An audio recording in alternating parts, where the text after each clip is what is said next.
Alô pessoal, bem-vindo ao canal Ufismato Brasil. Meu nome é Valdir Carvalho e nós vamos falar sobre as equações de Maxwell, do eletromagnetismo. James Clerk Maxwell nasceu em 1831, morreu em 1879, com 48 anos aqui, ó, relativamente jovem. Vamos começar com equações no vácuo e estática. Estática, isto é, o campo de indução B magnético e o campo elétrico não variam com o tempo, e no vácuo. A primeira equação de Maxwell é divergente de E é igual a ρ sobre ε0, lei de Gauss. O que diz essa equação? Essa equação diz o seguinte, que a densidade aqui, ó, de fluxo elétrico é proporcional à densidade de carga volumétrica e inversamente proporcional à constante aqui, ó, ε0. No caso do vácuo, é permissividade elétrica do vácuo. É ε0. Se for um meio qualquer, fica esse ε aqui, vai para cá, fica divergente de D igual a ρ. É lei de Gauss. Deu o vetor densidade de fluxo elétrico. Mas essa aqui é conhecida, ó. O que diz é o seguinte: quanto maior a densidade de carga volumétrica, maior é o fluxo elétrico E. Coerente. A segunda segunda equação de Maxwell é rotacional de E igual a zero. O que diz essa equação? O rotacional de um campo vetorial está relacionado com a rotação desse campo. Se o rotacional desse campo é zero, significa que esse campo não roda. Quer dizer, o campo E, o campo elétrico E, ele diverge ou converge. Na prática, está correto. Uma carga negativa, os campos elétricos convergem essa carga negativa. Uma carga positiva, os campos saem dessa carga positiva, né? Divergem dessa carga. Então existe uma divergência ou convergência. Então o rotacional de E é igual a zero. Coerente. Divergente de B igual a zero. O campo de indução B, ele é uma linha fechada, né? Nasce no norte e morre no sul. Linha fechada. Essa equação diz também que não tem monopolo magnético.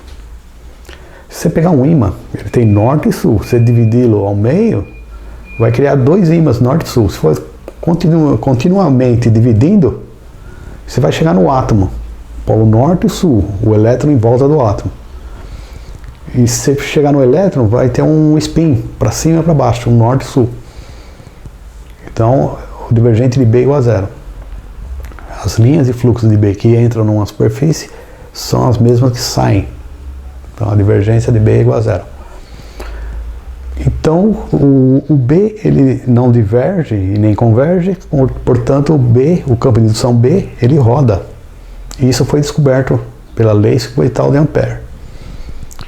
O rotacional de B é μ0J. O J é o vetor densidade de corrente superficial. Por que não usa corrente? Corrente não é um vetor, mas a densidade superficial é um vetor, pode associar. Então, quanto maior a densidade, quer dizer, maior a corrente no fio, maior é o campo magnético produzido por essa corrente, que ele fica em volta do fio, que ele roda, né? Então, o rotacional de B é proporcional a μ0J, lei suboital de Ampère, também bem coerente. μ0 é 4π vezes 10 a menos 7 Henry por metro. Permeabilidade magnética do vácuo. Se você tiver um meio qualquer, Y, por exemplo, material, o ar e o vácuo tem quase o μ0 praticamente semelhantes. Mas tiver um meio diferente, aqui vai entrar μ, vai entrar dentro aqui, vai entrar lá dentro, aí vai entrar o rotacional de H igual a J.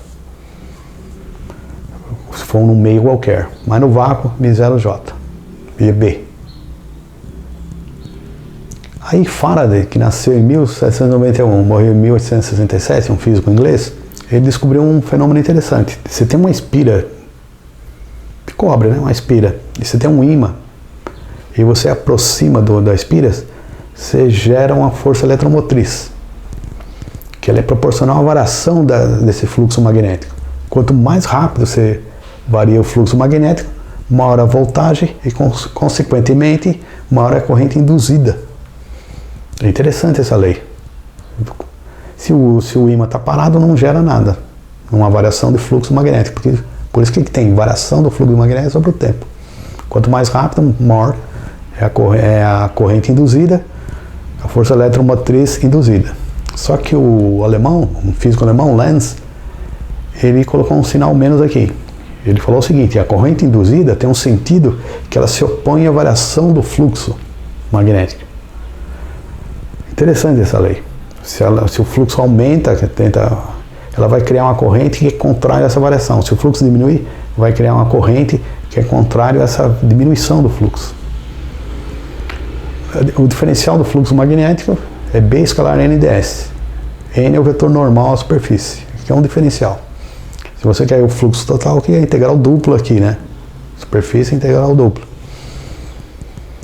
Vamos ver a lei de Lenz, como é que funciona na prática.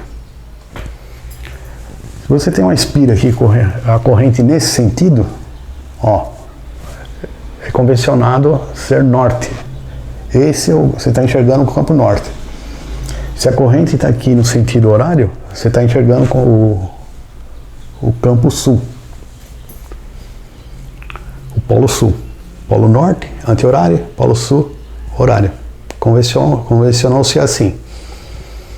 Tem um ímã aqui, ó, norte, sul. Se ele está parado, não induz corrente nenhuma, nem força eletromotriz nenhuma. Está parado. Mas quando o ímã aproxima, o fluxo magnético aumenta, cria uma corrente. Só que a corrente vai criar o quê? Contrário ao fluxo, o aumento do fluxo, que é pelo polo norte. Então vai criar um norte, o norte da corrente.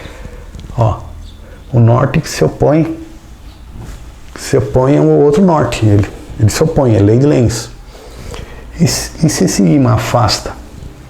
Então o fluxo diminui, vai induzir uma corrente que é contrária a essa diminuição de fluxo. Então vai criar um sul, tentando atrair o ímã. Interessante essa lei. Ela cria uma corrente que é contrária à variação do fluxo. E se for o sul aqui, a regra é a mesma. Vai criar uma corrente contrária à variação do fluxo. E vai inverter. Se for sul aqui e norte ali. Mas a ideia é a mesma. Sempre vai criar uma corrente contrária à variação do fluxo. O fluxo magnético total é B escalar N ds. O N é um vetor normal à superfície aqui. O B ele entra aqui, ele faz o vetor B escalar N ds. O vetor B aqui. Para você achar total, você faz a integral dupla. Lá da eletrostática, força eletromotriz é a integral de linha fechada D escalar dl. É o V, a lei de Faraday. Aqui é o fluxo magnético. Variação do fluxo magnético para o tempo, é a lei. E o meu sinal de menos da lei de Lenz. Aplicando o teorema de Stokes. Tem um vídeo que fala sobre o teorema de Stokes, que ele diz o seguinte: a integral de linha fechada, E escalar dl, é o rotacional de E escalar N ds. É o teorema de Stokes. Então é menos del B, E escalar N ds dt. Saindo B para fora da integral, deixando o S constante, ó, sai o rotacional de E para fora da integral. Aí S com S cancela. Então o rotacional de E é menos del B del T. Mudou a lei de Maxwell, né, para estática, né? Se tiver um campo variável, o rotacional de E já não é zero. Mas se o B não varia, o rotacional de E é igual a zero. Estática, né? Essa modificação da lei de Maxwell. Quer dizer, a lei de Faraday modificou a equação de Maxwell para estática, eletrostática. Maxwell, estudando o capacitor, ele descobriu um fenômeno interessante. O que é capacitor? Você tem aqui duas placas metálicas condutoras, aqui passa a corrente, né? Entre essas duas placas você coloca um dielétrico. Dielétrico é um material isolante, ele não conduz corrente elétrica. O fenômeno interessante é o seguinte: ele não conduz corrente contínua. Se tiver uma corrente contínua aí e aqui, vai carregar o capacitor, mas do outro lado não tem corrente nenhuma. Aí depois você pode fazer que o capacitor descarregue essa corrente num resistor, por exemplo, ele descarrega. A corrente contínua só faz carregá-lo. Só isso. Não conduz corrente, o capacitor. Só que corrente alternada, se tiver uma corrente aqui senoidal I de T, do outro lado você vai ter I de T. Isso é interessante. Então Maxwell teve que criar aqui uma corrente de deslocamento que passa aqui no meio do dielétrico, que é um isolante. Tem que existir uma corrente que passa aqui. Aí ele modificou, né? Quer dizer, que teve que criar novos campos. Campos, né? Nesse caso o campo D igual a ε0 E mais P. Polarização elétrica do meio P. Uns dielétricos são mais isolantes ou menos isolantes que o outro. Um dielétrico tem moléculas polares ou apolares, então vai ter um P diferente para cada dielétrico. Então esse campo D aqui, que é o campo de densidade de fluxo, ele engloba toda essa característica aqui. E quando ele varia no tempo, existe uma corrente de deslocamento. Quando ele não varia no tempo, não existe a corrente de deslocamento. No caso, corrente contínua. O capacitor ele só conduz corrente alternada. Corrente contínua ele carrega. P é a polarização elétrica do meio, depende de cada meio. D é o vetor de densidade de fluxo elétrico. Então Maxwell chamou isso aí de corrente de deslocamento, ID. Então você tem aqui a densidade de corrente de deslocamento, del D, del T. Maxwell criou isso aí. I total aí mais ID. ID, integral total, tá vendo? Aqui é o J escalar NDS. J escalar NDS. O corrente de deslocamento tem o JD escalar NDS. Aí você tem que somar as duas correntes, I mais ID. Olha lá, somar essas duas integral. I total é a integral dupla de J mais JD e N escalar NDS. Aí vai modificar a lei de circuital de Ampère, que diz que o rotacional de B é μ0J, lei de Ampère. Só que o rotacional de B, ND, é μ0, o J entra mais o JD aqui, ó. Como o JD é del D, dt, ó lá, fica rotacional de B é μ0, J mais JD. J mais del D, del T, corrente de deslocamento. Então, se a corrente de deslocamento for zero, cai na lei circuital de Ampère.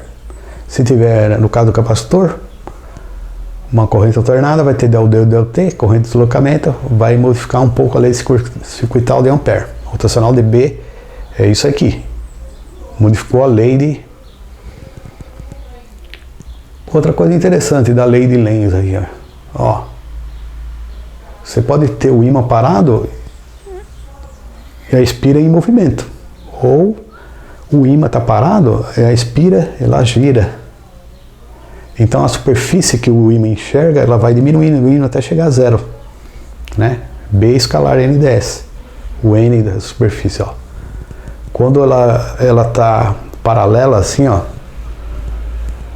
quer dizer, o ímã, o fluxo é zero, porque o N é normal, é N normal escalar ds, o fluxo de B aqui, ó, vai dar zero, né? Produto escalar de um vetor perpendicular, dois vetores perpendiculares é zero. Então essa lei aqui, ó, certinho. Quer dizer, você pode ter o ímã e você pode ter a superfície girando. Interessante isso aí. Então tá aí. Conclusão, as equações de Maxwell são uma das equações mais importantes do eletromagnetismo, fundamentais no desenvolvimento da eletrotécnica e eletrônica. Quer dizer, depois das equações de Maxwell, a eletrônica e a eletricidade desenvolveu muito. E devemos muito às equações de Maxwell. Elas são difíceis, não é fácil, porque a gente lida com operadores diferenciais vetoriais, gradiente, divergente, rotacional, teorema de Stokes, teorema de divergência. Eu tenho um vídeo sobre cada operadores, teorema de Stokes, teorema de divergência. Aí fica mais fácil entendê-la, as equações de Maxwell, tá bom?